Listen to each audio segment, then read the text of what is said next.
Olá, a paz do Senhor Jesus, a você que me ouve, que a graça, a paz, o refrigério do Espírito Santo esteja presente aí na sua vida, que você possa juntamente comigo glorificar o nome daquele que é digno através dessa reflexão de hoje. Bom, nós estamos aqui estudando o livro de Romanos, mais especificamente o capítulo 8 de Romanos, e eu quero compartilhar com vocês alguns pontos que o Senhor falou ao meu coração. Então, vamos lá? Aqui em Romanos 8, o título é A Vida no Espírito. Diz assim: Agora, pois, já não existe nenhuma condenação para os que estão em Cristo Jesus. Porque a lei do Espírito da vida em Cristo Jesus livrou você do pecado e da morte. Amém? O apóstolo Paulo aqui, ele começa já afirmando que para aqueles que estão em Cristo, nenhuma condenação há. Oh, aleluia! Isso é tremendo, irmãos. Mas nós podemos perceber aqui que há aí um grande contraste entre o capítulo 7 e o capítulo 8. Você que tem acompanhado aí o nosso devocional, o nosso estudo do livro de Romanos, você vai perceber que no capítulo 7, mais especificamente lá no versículo 24, Paulo mostra uma profunda angústia e desespero no que diz respeito ao pecado. Paulo chega a dizer assim: desventurado homem que sou, quem me livrará do corpo dessa morte? Nós conseguimos perceber o desespero e a angústia de Paulo ao olhar para ele como homem, a olhar para ele como ser humano e entender que ele jamais seria capaz de vencer o pecado por si só. Então nós vemos um desespero, uma angústia, uma busca incessante por socorro. Esse grito de Paulo, quando ele diz: quem me livrará do corpo dessa morte? É um grito de socorro. Reconhecendo ele que isso seria impossível a ele próprio, a ele sozinho. Já no capítulo 8, como nós começamos lendo aqui, Paulo já inicia dizendo: nenhuma condenação há para aqueles que estão em Cristo Jesus. Está entendendo o contraste?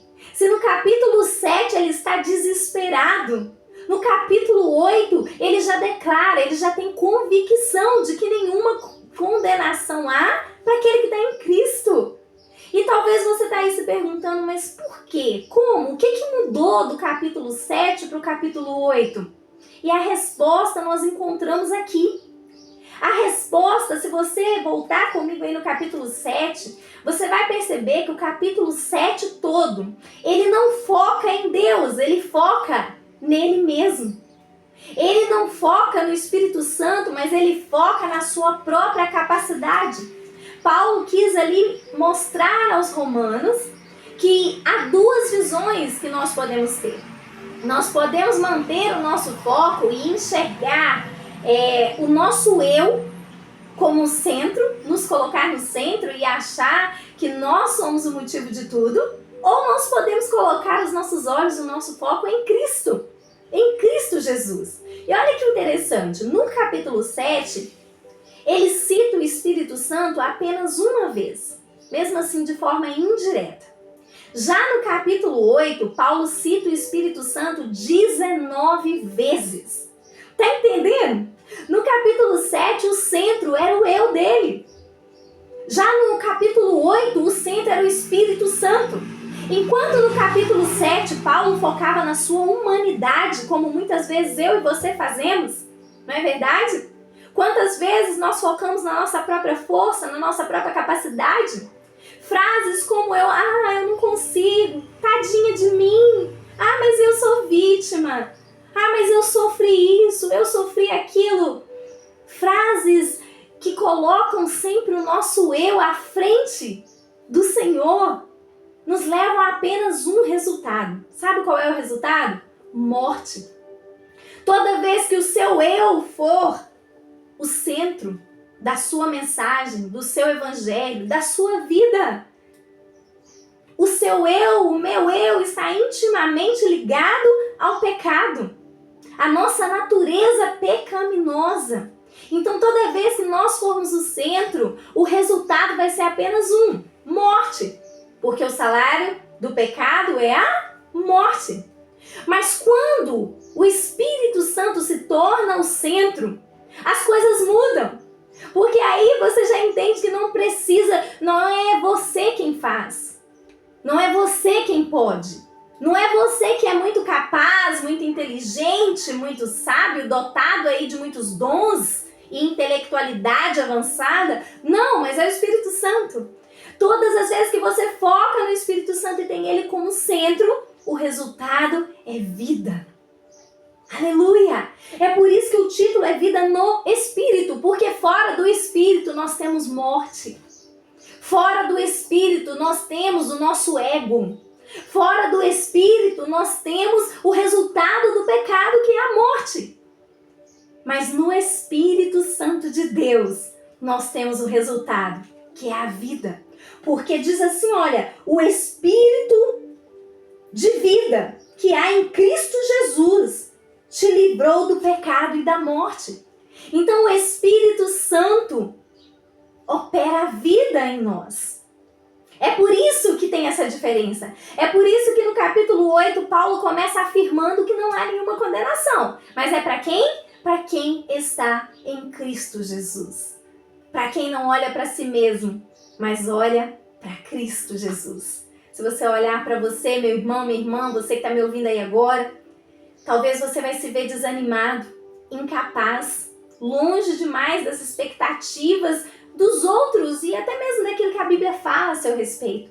Mas se você focar os seus olhos em Cristo, a esperança vai ressurgir no seu coração e você vai entender que você pode todas as coisas naquele que te fortalece. Porque o mérito não é seu, porque a força não é sua, a conquista não é sua, mas é de Cristo, através do Espírito Santo em você. Então Paulo afirma, não há mais condenação. Se você está em Cristo, alegre o seu coração, porque já não resta nenhuma condenação para você. Mas e aí, por que não há mais condenação? Por quê? Você vai lembrar comigo que lá no capítulo 7 de Romanos, nós vimos que Paulo ele pega o casamento como exemplo. Não é verdade? Paulo diz assim no capítulo 7,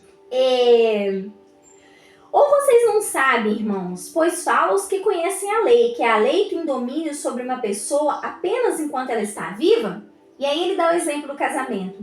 Por exemplo, a mulher casada está ligada a seu marido pela lei, enquanto ele vive. Mas se o marido morrer, ela ficará livre da lei conjugal, de modo que será considerada adúltera se o marido ainda estiver vivo e ela se unir com outro homem. Mas se o marido morrer, ela estará livre da lei e não será adúltera, se casando com outro homem. Paulo ele faz então essa alusão ao casamento. E aí você está se perguntando o que tem a ver o casamento com a condenação que nós estamos falando. Qual que é o problema desse casamento que Paulo relata aqui? O problema do casamento é que o marido aqui nesse exemplo de Paulo representa a lei. E como o próprio Paulo já disse aqui no livro de Romanos, a lei é boa, a lei é perfeita, a lei é agradável. O problema não é a lei, o problema somos nós que não conseguimos cumprir a lei. Amém? A lei é boa. É por isso que Jesus fala, eu não vim para abolir a lei, eu não vim para quebrar a lei, eu vim para cumprir a lei. Por quê? Porque você e eu não damos conta de cumprir a lei. Então foi necessário que Deus enviasse o seu único filho para morrer por nós e pagasse o salário do pecado, que era o quê? A morte. Então, esse marido citado aqui nesse exemplo do casamento representa a lei. E a lei, ela é tão perfeita, mas tão perfeita que ela não morre. Não é verdade? Por outro lado, essa mulher aqui no exemplo desse casamento, essa mulher representa eu e você. Imperfeita, cheia de ansiedade, medos, angústias, não é verdade? E falha, mortal. Mortal. A lei não domina mais sobre você quando você morre. Olha só que magnífico isso.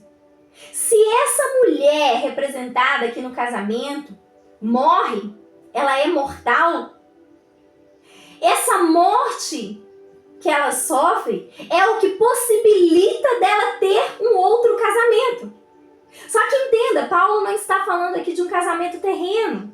Paulo está exemplificando o que acontece no mundo, no plano espiritual. Ele está dizendo, olha, quando o marido morre, a mulher está livre para casar com outro. Assim é você, assim sou eu. Você está preso ao pecado enquanto você está vivo. Então você está preso à lei. Só que por outro lado, você não consegue cumprir a lei. Então é necessário o quê? Que você morra. Quando eu e você morremos para o pecado, quando eu e você recorremos a Cristo e fazemos dele o nosso único e suficiente Salvador, nós morremos para esse mundo e vivemos para Cristo. Oh, aleluia! E quando você e eu já estamos mortos, a lei do pecado já não tem poder sobre a nossa vida. Lembra? A lei só opera enquanto você está vivo. Vou dar um outro exemplo para ficar mais fácil de você entender. Temos um homem e esse homem foi condenado a 100 anos de prisão. Só que esse homem morreu. Se ele morreu, ele vai ter que cumprir a pena da prisão? Não, ele está morto. Você está me entendendo, meu irmão, minha irmã? O pecado, ele só tem poder na sua vida se você ainda não morreu para si. Se você ainda não vive para Cristo. Mas a partir do momento que você morre para si e vive para Cristo, o pecado já não tem poder sobre a sua vida. Porque você então morre e ressuscita. Quando você ressuscita em Cristo, você está livre para se casar de novo, dessa vez com Cristo. Aleluia! O primeiro casamento, que é o nosso casamento terreno com a lei, é a nossa vida atrelada à lei do pecado. O primeiro casamento, a partir da morte, ele é desfeito legalmente. Já não tem mais poder sobre a sua vida. Então, logo, o primeiro motivo, a primeira razão pelo qual Paulo fala que já não há mais nenhuma condenação para aqueles que estão em Cristo, é porque quem está em Cristo já morreu para si mesmo. E quem está morto não é mais regido pela lei. A lei já não tem mais poder na vida daquele que já morreu. Aleluia! Por isso, meu irmão, minha irmã, considere-se morto para o pecado. Considere-se morto para este mundo. Se você verdadeiramente teve um encontro com Cristo, considere-se morto para este mundo. Ande com a sua certidão de óbito no bolso para toda vez que o pecado vier te assolar, vier te afrontar. Toda vez que o pecado bater na sua porta, você tira a sua certidão de óbito do bolso e fala, eu já estou morto para o pecado. Eu já morri. O pecado já não tem mais poder sobre a minha vida porque Cristo vive em mim. Agora você já ressuscitou para uma nova vida em Cristo Jesus. Você está me entendendo? Então é necessário morrer. É necessário mortificar a sua carne. É necessário nascer de novo. E como é que eu alcanço isso? Somente em Cristo Jesus. E aí, então, após a sua morte, você está pronto para se casar com aquele que é eterno, Cristo Jesus. E o pecado já não opera mais em você. Você é, então, nesse ato de morrer para si e viver para Cristo, você é, então, justificado por Deus. Esse justificado por Deus significa que os seus pecados do passado, do presente, do futuro, já foram tratados por Cristo, pelo justo Cristo, já foi pago. Se o salário do pecado é a morte, Cristo morreu na cruz. Ele levou sobre si os nossos pecados. Cristo sofreu a morte no meu lugar, no seu lugar, para pagar a sentença. A sentença que a lei exige foi aplicada sobre ele. A ira de Deus foi aplacada sobre a morte de Cristo. Você consegue entender isso? Aleluia! Quando Cristo morre naquela cruz, Cristo então satisfaz a lei. Por quê? Porque o pecado que eu e você cometemos no passado, no presente, no futuro, foi lançado sobre Cristo e Ele então paga um alto preço com a sua morte. Você não deve mais nada ao tribunal de Deus. A lei foi cumprida em Cristo Jesus por você. Hey, isso é poderoso. Isso é poderoso. A gente percebe que o Senhor não aboliu. O Senhor não simplesmente foi lá e falou, não vai ter esse negócio, mas Ele cumpriu, Ele satisfez a lei. Ele pagou. É por isso que Cristo, quando está na cruz, prestes a entregar o seu Espírito ao Pai, Ele diz, está consumado. Oh, está consumado, está pago. Eu paguei pelo seu pecado. E sabe de uma coisa? O ato de te justificar, me justificar, o ato de Cristo pagar pelo seu pecado, é um ato exclusivamente de Deus, através de Cristo Jesus. Sabe o que eu quero dizer com isso? Que Deus declara que você está justificado na morte e ressurreição de Cristo. Deus atribui o resultado da cruz a mim e a você. O resultado que Cristo alcançou com a sua morte, o Senhor atribuiu a mim e a você como se fosse eu e você que tivéssemos morrido naquela cruz. Mas não foi, foi Cristo. Mas o Senhor pega aquele resultado e dá para mim e para você, dizendo, olha, vocês não devem mais nada. Está pago. Está consumado. Oh, você pode entender quão gloriosa, quão poderosa é essa graça. E ela é exclusiva de Deus para mim, de Deus para você. O que eu quero dizer é que você não merece isso. Eu não mereço isso. Nós não fizemos nada para merecermos isso. É um ato exclusivo de Deus para a sua vida, unicamente feito pela graça. Um favor imerecido. Então não há nada que você possa fazer para merecer a salvação. Não há nada que você possa fazer que te torne salvo. É graça e meramente graça. É Cristo Jesus, morto e ressuscitado, pagando por mim, pelos seus pecados. Pelos seus pecados, pelos meus pecados naquela cruz. Então entenda de uma vez por todas que ainda que não somos merecedores, Ele nos justificou. Aleluia! E vem dizendo assim que não é apenas o Senhor não apenas nos livrou da condenação, mas Ele nos livrou também da escravidão. Porque a lei do Espírito da vida em Cristo te livrou não apenas do pecado e da morte, mas também te fez livre. Você é livre. Você é livre. O Senhor te libertou, o Espírito que habitava, que te prendia, porque outrora eu e você éramos escravos do pecado. E quando alguém é escravo, esse alguém não tem poder para se tornar livre.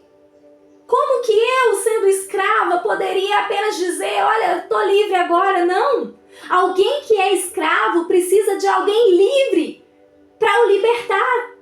Você está me entendendo? É por isso que uma pessoa que não é liberta, ela não tem autoridade para trabalhar a libertação na vida de outros. Está entendendo? Porque para que você gere libertação, você tem que estar liberto. Então um escravo não liberta a si mesmo, mas Cristo nos libertou. Ele não apenas nos justificou no tribunal de Deus, nos tornando livres, nos tornando justos, mas também nos libertando. O que isso implica na nossa vida? O que isso significa? Que se antes de sermos justificados por Cristo, nós não tínhamos força para sair do pecado, nós não tínhamos voz contra o pecado. A partir do momento que a justificação de Cristo entra na nossa vida, nós somos livres para dizer não ao pecado. Oh, aleluia! Se antes você não conseguia, agora em Cristo você consegue. Porque o Espírito de Deus habita em você. Meu Deus, isso é muito poderoso. Por isso não cabe mais um vitimismo. Por isso não cabe mais justificativas vazias, dizendo, olha, eu não consigo, olha, eu não posso, olha, eu não aguento, a carne é fraca. Não cabe, não existe mais isso. Porque uma vez que Cristo te justificou naquela cruz, se você crê nessa justificação, Ele te tornou livre, fazendo Senhor das suas escolhas. Você é Senhor das suas escolhas. A partir dessa justificação que veio sobre a sua vida, você é livre para dizer não ao pecado. Você é livre para ter o seu caráter transformado, regenerado nele. Você é livre para ser alguém melhor. Para Deus, para você mesmo e para o mundo. Então você, através de Cristo Jesus, você se tornou livre para ser quem Ele te chamou para ser. Aleluia! Por isso não escute mentiras a seu respeito. Não escute mentiras, não dê lugar ao diabo. Porque em Cristo você é livre. Maior é o que está em vós do que o que está no mundo. Lá em 1 João diz isso. Então, o Espírito que habita em você é forte o suficiente para te fazer vencer o pecado. Aleluia! Na lei existia-se uma obediência exterior. Eram mandamentos externos, mandamentos escritos numa tábua, numa pedra. Mas no Espírito que veio através de Cristo Jesus, a lei não está mais escrita numa pedra. A lei agora foi cravada no nosso coração. Aleluia! E o Espírito Santo nos capacita para cumprir com entendimento essa lei. Sabe o que eu estou te dizendo, meu irmão, minha irmã? Que agora o processo não é de fora para dentro. O processo agora é de dentro para fora. Não é você cumprir um ritual religioso por fora, mudando as suas vestes do lado de fora, mas com um coração mau por dentro. Não! A partir do momento que o Espírito Santo habita em você, é de dentro para fora, é um caráter novo, é um coração novo, que vão gerar atitudes novas. Porque não é possível o Espírito Santo habitar em mim e em você e não produzir frutos. E o fruto são frutos dignos de arrependimento, são frutos no Espírito. O Espírito, conforme diz lá em Gálatas 5, ele produz em nós um fruto. E esse fruto é como uma mexerica e vários gomos. Cada gomo se refere a um algo produzido, gerado no seu interior. Paz, longanimidade, bondade, temperança, mansidão. Então, se o Espírito de Deus habita em você, a obra, ela não é feita apenas exteriormente. Pelo contrário, muitas vezes ela começa, muitas vezes não, ela sempre vai começar do seu interior, como um rio de água viva, fluindo, jorrando de dentro para fora, porque é o Espírito que produz essa obra. Tá me entendendo? Então o Espírito Santo que habita em você te capacita, gera em você frutos que serão vistos do lado de fora. Aleluia! Então o cumprimento da lei, ele passa a partir do momento que você é justificado em Cristo Jesus. E você é livre, você não é mais escravo do pecado. O Espírito começa a produzir fruto dentro de você. E aí, esse fruto se torna visível àqueles que estão te vendo, àqueles que convivem com você. Logo, uma árvore é conhecida pelo seu fruto. Não é verdade? Então eu não julgo alguém pelo aquilo que ele fala, pela sua eloquência, pela sua inteligência. Não, mas pelo fruto. E o que é fruto? É o que nós acabamos de falar. É aquilo que reflete na sua vida. É o resultado da sua vida diária, na sua casa, com o seu marido, com os seus filhos, com a sua parentela, com os seus irmãos da igreja. Isso é o fruto produzido no Espírito, que é exteriorizado, que vai para fora. Se você é cheio do Espírito Santo, As suas ações são de amor, elas reproduzem e refletem o caráter de Cristo que foi gerado em você. Não tem como ser diferente. Logo, se você foi justificado em Cristo, você é salvo. E se você é salvo, a evidência da sua salvação são os frutos que estão sendo produzidos através de você. Se eu sou salva, o meu desejo é agradar a Deus. Se verdadeiramente eu sou salva, se verdadeiramente eu fui justificada e entreguei minha vida para Cristo, porque eu morri para mim mesma. Então Cristo me justificou. Porque eu morri para mim mesma. Eu pude me casar com Cristo. Eu pude receber o que Cristo dispôs naquela cruz para mim. Logo, a minha vida vai refletir as ações de Cristo, o caráter de Cristo. Não é possível ser diferente. Se as minhas ações são apenas superficiais, religiosas, ritualísticas, mas olhando para mim não se vê amor, olhando para mim não se vê mansidão, não se vê temperança, não se vê longanimidade, não se vê bondade, eu não nasci de novo. Eu não sou salva. Se o pecado ainda faz morada em mim, eu ainda sou escrava. E se eu sou escrava do pecado, eu não sou escrava de Cristo, como diz a palavra. Aleluia! Meu Deus, isso é muito poderoso, isso é muito forte. Deus fez por nós o que não poderíamos fazer, condenando o seu Filho por causa do meu pecado, por causa do seu pecado. Deus olhou para nós e viu que nós não seríamos capazes de cumprir a lei. E Ele deu o seu Filho perfeito, que era o único que poderia pagar esse preço para morrer em nosso lugar, para que nós tivéssemos vida. Agradou ao Pai moê-lo. Agradou ao Pai aplacar a sua ira sobre Cristo, para que pudéssemos então sermos chamados de filhos de Deus. Portanto, meu irmão, minha irmã, o Evangelho não é autoajuda. Sabe? Frases como eu posso, eu faço, eu consigo. Frases desse tipo não tem a ver com o Evangelho, porque o Evangelho não se trata de você, o Evangelho não se trata do que você pode, nem tampouco das suas capacidades, mas o Evangelho se trata daquilo que Cristo pode, daquilo que Cristo fez na cruz. O Evangelho não tem a ver com o seu currículo, com os seus diplomas, com o seu conhecimento, não. O Evangelho não tem a ver com você. O Evangelho tem a ver com Cristo, o único digno de honra e glória, o único capaz. Como já foi dito aqui por mim, nós nunca seríamos capazes de cumprir toda a lei, nunca alcançaríamos salvação por nós mesmos.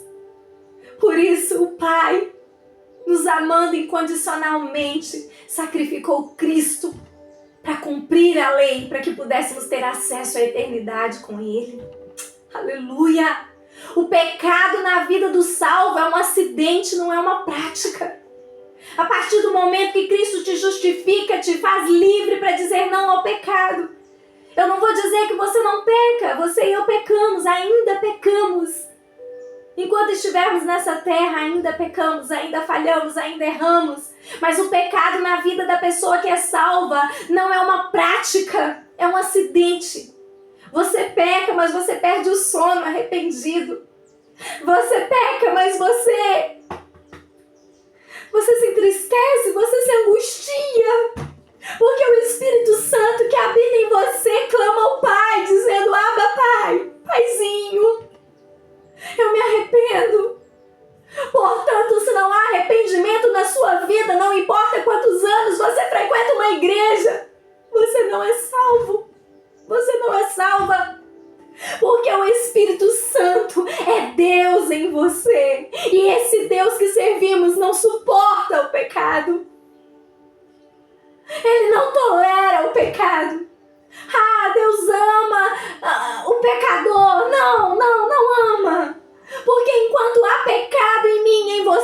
não habita em nós, pecado não entra no céu.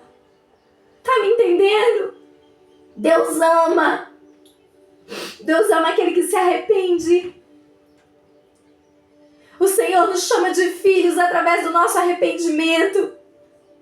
A ira de Deus virá sobre os pecadores, sobre aqueles que não estão em Cristo.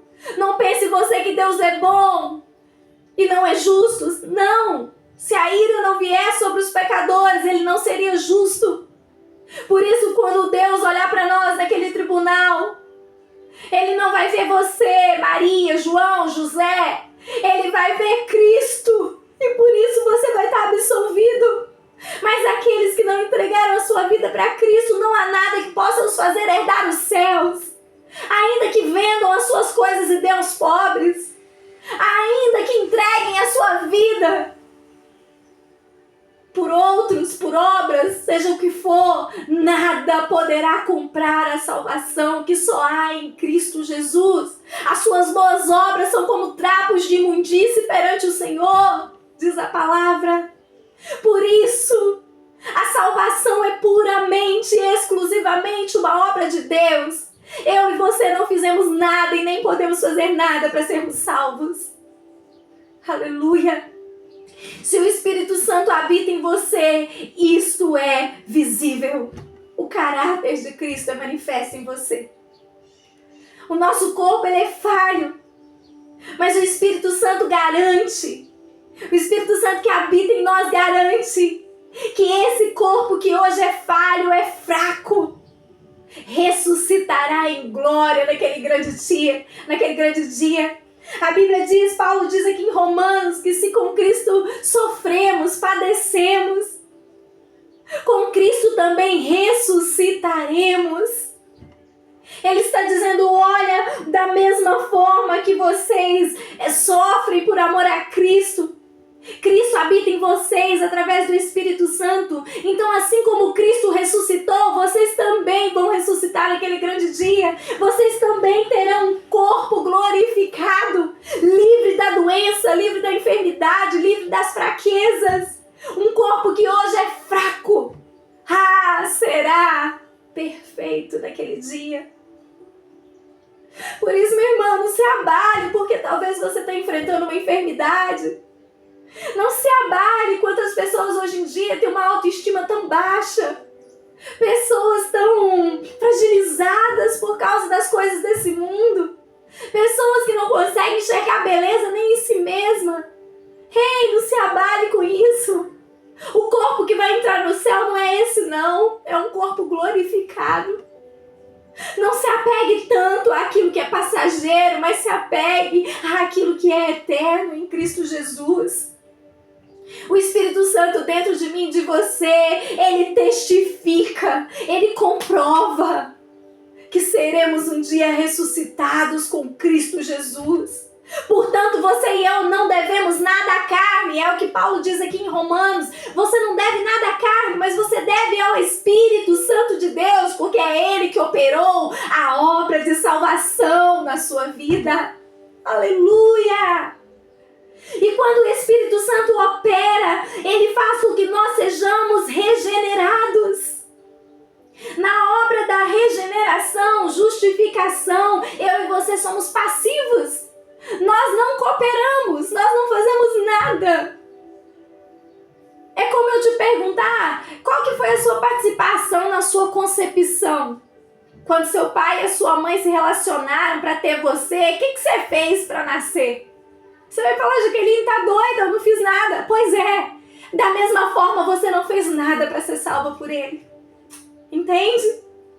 Mas na santificação, entenda algo, a justificação, ela gera algo em nós, ela provoca algo em nós chamado santificação. É um fruto da justificação. Se por um lado a justificação, a regeneração não nos exige, não nos pede nada, a santificação já é um trabalho meu, já é um trabalho seu, já é a sua responsabilidade, a minha responsabilidade. Porque a santificação é o que revela se de fato fomos justificados por Ele. Entenda bem, a nossa natureza, antes de sermos justificados por Cristo, é pecaminosa. Olha só, a Bíblia diz que existem filhos de Deus e filhos do diabo. O que nos faz diferentes uns dos outros é a obediência. Se você tem ali, você pega um porco, um exemplo aqui para a gente concluir esse Romanos 8, né, até o 17. Se você pega ali um porco, você coloca de um lado uma água limpinha, uma piscina, uma água cristalina, e de um lado você coloca lama.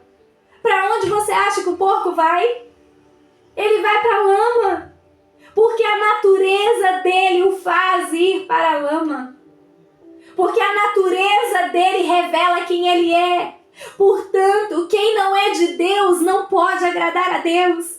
Não é que a pessoa que não é de Deus, ela não quer agradar a Deus. Ela não pode, ela não consegue. A sua natureza faz com que ela não agrade a Deus, porque ela não é de Deus, ela não vem de Deus.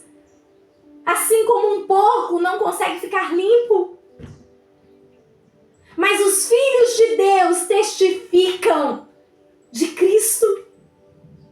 A natureza do Filho de Deus, é impossível você dizer que é filho de Deus e praticar as obras do maligno.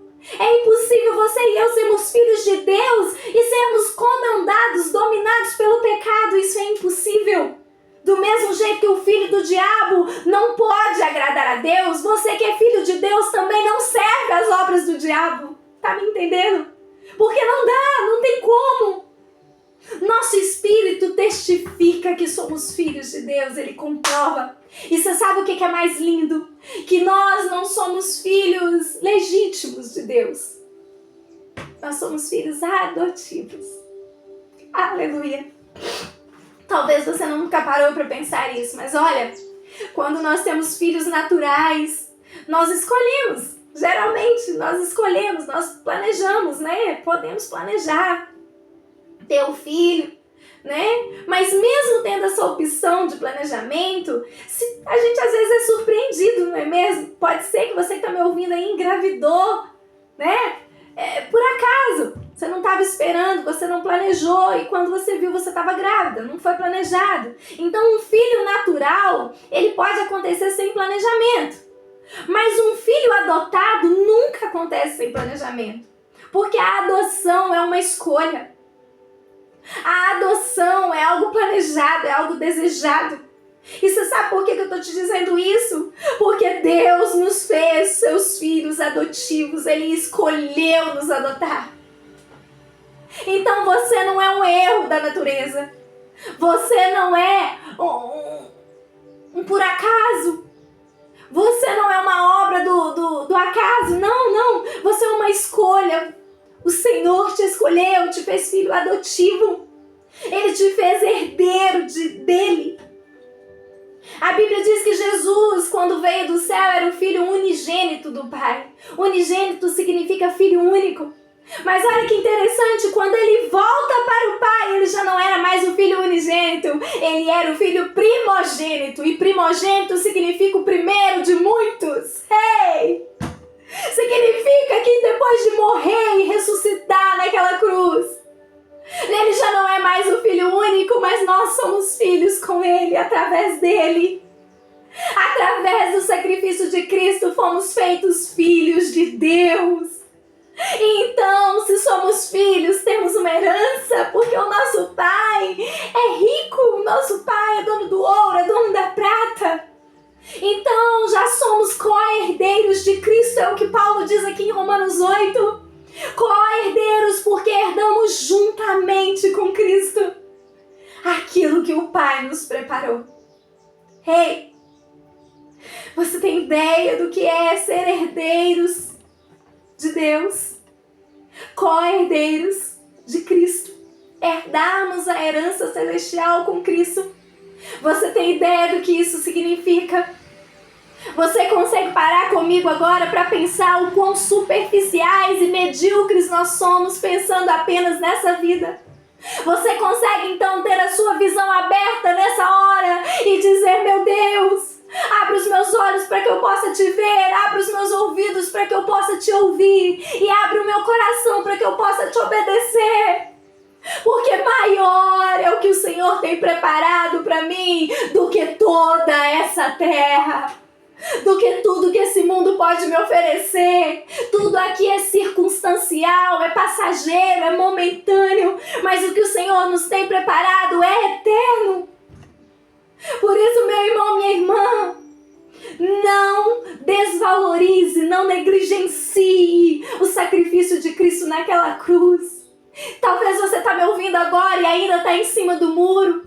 Talvez você está me ouvindo agora, mas você ainda não entendeu, não tinha entendido até aqui que Cristo já pagou pelos seus pecados. Você é salvo.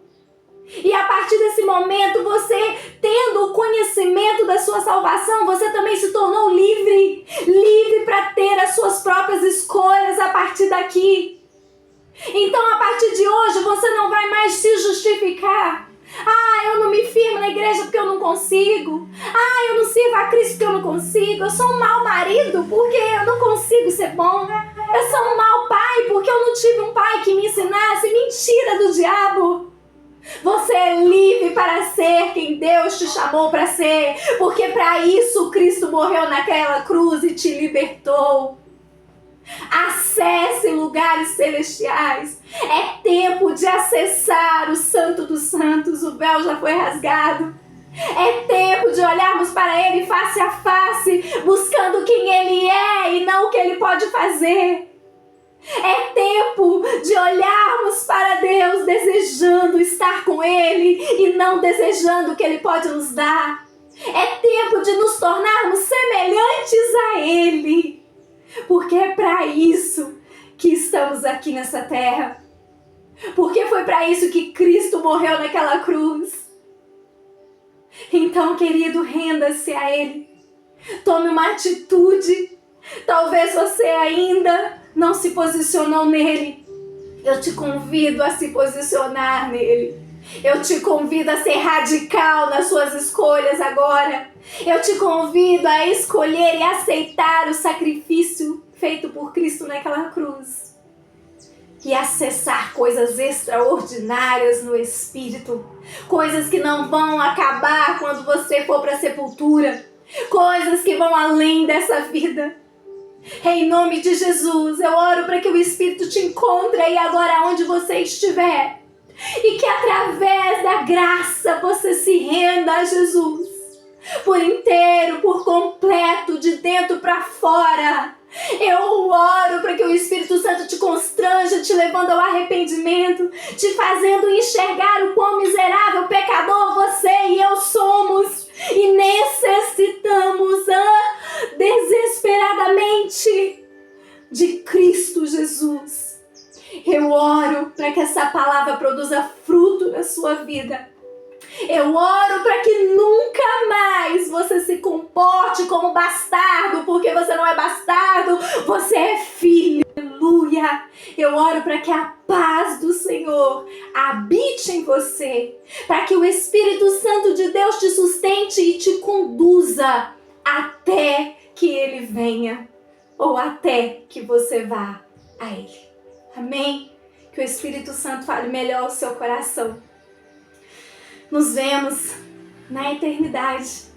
Talvez isso nem demore tanto, não é mesmo? Forte abraço, que Deus te abençoe. Mergulhe nas Escrituras. É palavra de vida e vida eterna.